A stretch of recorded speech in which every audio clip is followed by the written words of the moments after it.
ওম নমো ভগবতে বাসুদেবায়।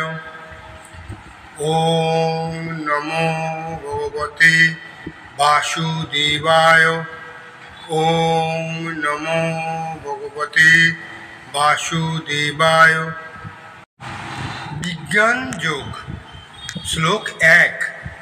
শ্রী ভগবান উবাচ মজ্জাসক্তো মনঃ পার্থ যোগম যঞ্জুন্মা দাশ্রয় অসংশয় সমগ্রম মাম যথা জ্ঞাস্যসি তচ্ছিনু। অনুবাদ। শ্রী ভগবান বললেন, হে পার্থ, আমাতে আসক্ত চিত্ত হয়ে আমাতে মনোনিবেশ করে যোগাভ্যাস করলে কিভাবে সমস্ত সংশয় থেকে মুক্ত হয়ে আমাকে জানতে পারবে তা শ্রবণ করো। মানে শ্রীকৃষ্ণের প্রতি আসক্ত চিত্ত হয়ে এবং কৃষ্ণের প্রতি মনোনিবেশ করে আমি যদি যোগাভ্যাস করি তাহলে আমি সব কিছুই জানতে পারব। এবং তাই তিনি ভগবান এখানে ব্যাখ্যা করেছেন। তাৎপর্য: ভগবদ গীতার এই 7ম অধ্যায়ে ভগবত তত্ত্বের বিশদ বর্ণনা করা হয়েছে। ভগবান শ্রীকৃষ্ণ সব ঐশ্বর্য পূর্ণ। তার এই সমস্ত ঐশ্বর্যের প্রকাশ কিভাবে হয় তা এখানে বর্ণনা করা হয়েছে। ঐশ্বর্য মানে সমস্ত বৈরাগ্য, সমস্ত যশ, সমস্ত নাম, এগুলোই হচ্ছে ঐশ্বর্য। এই কথাই তিনি এখানে বলতে চেয়েছেন। 4 ধরনের সৌভাগ্যবান লোক ভগবানের শ্রীচরণে আসক্ত হন এবং 4 ধরনের হতভাগ্য লোক কখনোই ভগবান শ্রীকৃষ্ণের চরণে শরণাগত হন না। তাদের কথাও এই অধ্যায়ে বর্ণনা করা হয়েছে। ভগবদ্গীতার প্রথম 6টি অধ্যায়ে বর্ণনা করা হয়েছে যে জীবের স্বরূপ হচ্ছে তার চিন্ময় আত্মা। চিন্ময় বলতে চৈতন্যময়। চিন্ময়ের অপোজিট কথা হচ্ছে, উল্টো কথা হচ্ছে নির্বোধ। সুতরাং বুঝতেই পারছেন যে চিন্ময় মানে হচ্ছে চৈতন্যময় আত্মা, যার চেতনা আছে। বিভিন্ন যোগ সাধনার মাধ্যমে সে চিন্ময় স্তরে উত্তীর্ণ হতে পারে। তাহলে নানান রকম যোগ সাধনা করে এই চিন্ময় স্তরে আমি যেতে পারি।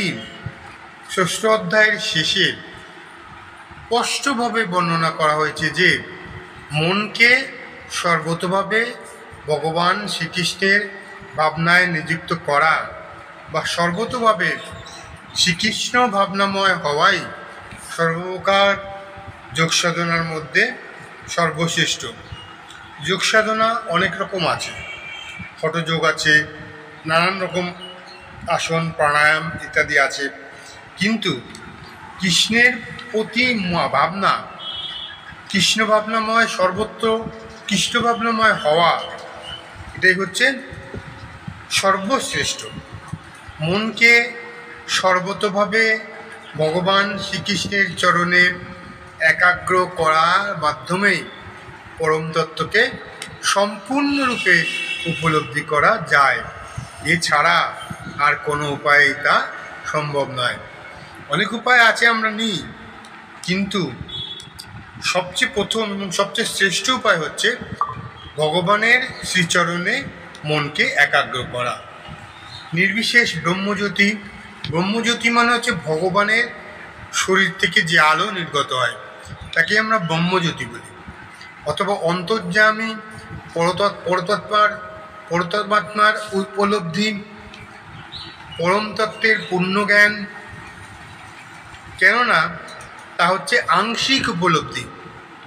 পূর্ণ ও বিজ্ঞানসম্মত জ্ঞান হচ্ছে শ্রীকৃষ্ণ এবং কৃষ্ণ ভাবনাময় মানুষের কাছে সব কিছুই পূর্ণ প্রকাশিত হয়। সম্পূর্ণভাবে কৃষ্ণ ভাবনামৃত লাভ করার ফলে নিঃসন্দেহে অবগত হওয়া যায় যে ভগবান শ্রীকৃষ্ণই হচ্ছেন পরম জ্ঞান। বিভিন্ন প্রকার যোগ হচ্ছে কৃষ্ণ ভাবনা অর্জনের পথে পদক্ষেপ মাত্র। সরাসরিভাবে ভগবত ভক্তি লাভ করে যিনি ভগবানের শ্রীচরণে আত্মসমর্পণ করেন তিনি অনায়াসে ব্রহ্মতত্ত্ব পরম তত্ত্ব সম্বন্ধে সর্বতোভাবেই অবগত হন। কৃষ্ণ ভাবনাময় ভক্তিযোগ। যখন আমরা কৃষ্ণ ভাবনাময় হই তখন আমরা ধীরে ধীরে ভক্তিযোগের পথে চলতে পারি এবং ভক্তিযোগ ব্যাপারটা বুঝতে পারি। ভক্তিযোগ অনুশীলন করার মাধ্যমে সব কিছুই পরিপূর্ণভাবে জানতে পারি। তখন সর্বতোভাবে জানা যায় যে ভগবান কে, আর জীবই বা কী, জড়া প্রকৃতি কী এবং তাদের প্রকাশ কিভাবে হয় ইত্যাদি।